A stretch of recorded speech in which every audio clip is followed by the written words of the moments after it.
Bonjour, j'espère que vous allez bien. Bienvenue sur ma chaîne. Il est 5 heures du matin et j'ai cette inspiration de vous parler des superstitions dangereuses à ne pas ignorer. Très important.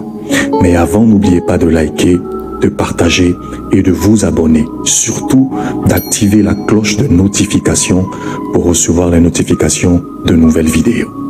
Les superstitions dangereuses à ne pas ignorer, c'est maintenant. Let's go!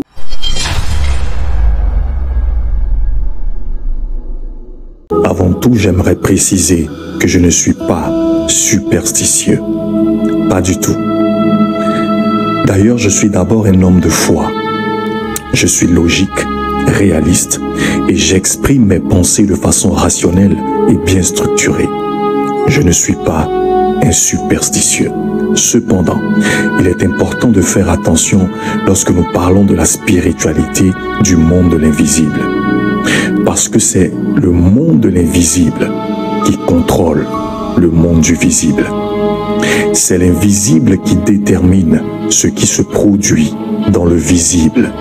Le monde spirituel a son langage et sa manière de transmettre ses messages et ses avertissements.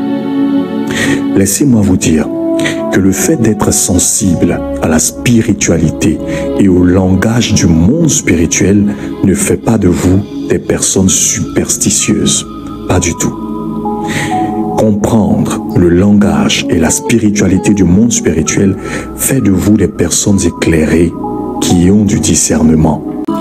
Les hommes utilisent le langage de la parole et de la gestuelle pour communiquer et transmettre un message.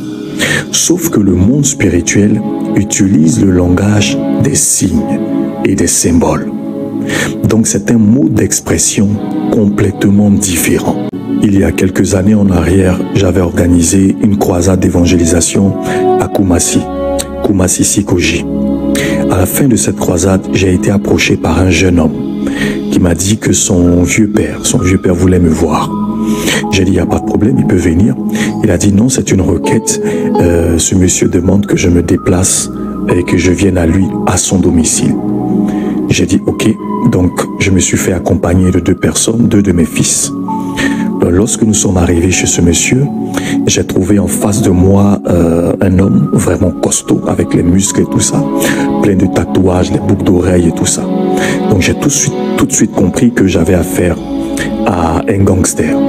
Donc il nous a fait asseoir et il m'a dit qu'il avait été touché par le message que j'avais prêché lors de la croisade et qu'il voulait donner sa vie à Jésus.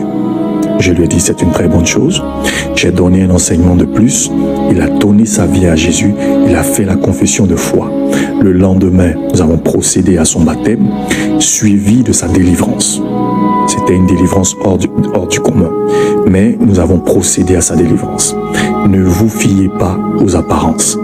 Lorsqu'il s'agit de la destruction des œuvres du diable, je suis un bulldozer. Ceux qui me connaissent savent de quoi je parle.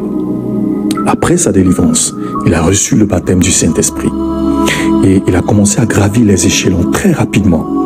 Et il a commencé à manifester les dons spirituels. Il était très dégourdi. Il était comme mon chargé de mission. Il partait, je l'envoyais pour planifier, pour faire plein de choses pour moi. Et je vais sauter les étapes. Des mois après sa conversion, après une cellule, notre cellule qu'on avait l'habitude de faire le mercredi soir, il est rentré chez lui. Vous connaissez les maisons au niveau de Sikoji, Kumasi Sikoji, les maisons. C'est plusieurs maisons avec plusieurs couloirs et tout ça. Donc il a pris le couloir qui menait à sa maison. Sa maison se trouve au bout du couloir.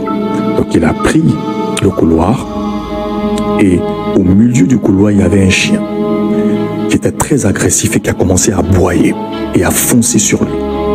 Donc dès qu'il reculait, le chien aussi s'arrêtait. Donc une deuxième fois, il a continué le chemin. Et le chien encore a commencé à aboyer et à foncer sur lui avec plus d'agressivité. Et le chien était vraiment agressif, il aboyait vraiment. Donc à un moment donné, il s'est arrêté. Le chien aussi s'est arrêté. Il s'est abaissé, il a pris une pierre. Quand il a foncé sur le chien a fui. Il a continué. dès qu'il est arrivé au bout du couloir, il y avait 3 éléments de la PJ, la police judiciaire, qui étaient embusqués. Et dès qu'il est arrivé au niveau de son portail, je vous épargne la suite. Il y a une femme qui était assise, qui a vu toute la scène. Le comportement de ce chien était un langage. J'aurais été à sa place, je n'aurais pas continué mon chemin. J'aurais été à sa place, j'aurais su qu'il y a un danger devant. Je ne vous dis pas d'être superstitieux et hystérique sur tout ce qui vous entoure. Ne balayez pas la maison la nuit, ne passez pas sous une échelle, ne sautez pas les pieds d'une personne. Si votre pied gauche cogne une pierre, c'est le signe d'un malheur, etc. Il ne s'agit pas de cela, mais de faire preuve de discernement et de rester attentif sur tout ce qui vous entoure. Parce que tout ce qui vous entoure est un langage.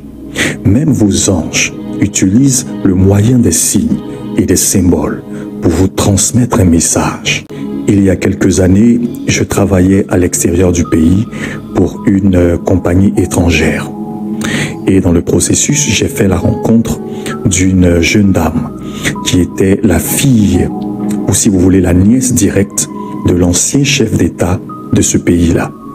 J'ai eu une très bonne collaboration professionnelle avec elle et à un moment donné, on a commencé à se fréquenter. Donc elle était constamment à mon domicile pour me voir, on travaillait et tout ça. Je saute les étapes. Et un soir, dans mon rêve, je suis attaqué par un serpent, mais un grand mamba vert, de couleur verte. Et dans la lutte avec le serpent, j'ai réussi à le maîtriser et j'ai sorti un poignard de ma poche. Et au moment de poignarder le serpent a disparu dans ma main et il a réapparu devant moi, il partait. Et à une certaine distance, ce serpent a pris la silhouette d'une femme, il s'est transformé et il avait la silhouette d'une femme que j'ai vue de dos. Le lendemain, en soirée, je devais passer chez cette dernière pour récupérer certains documents. Et devant sa maison, il y avait des gazons. Il faisait soir, 18h30, 19h moins par là.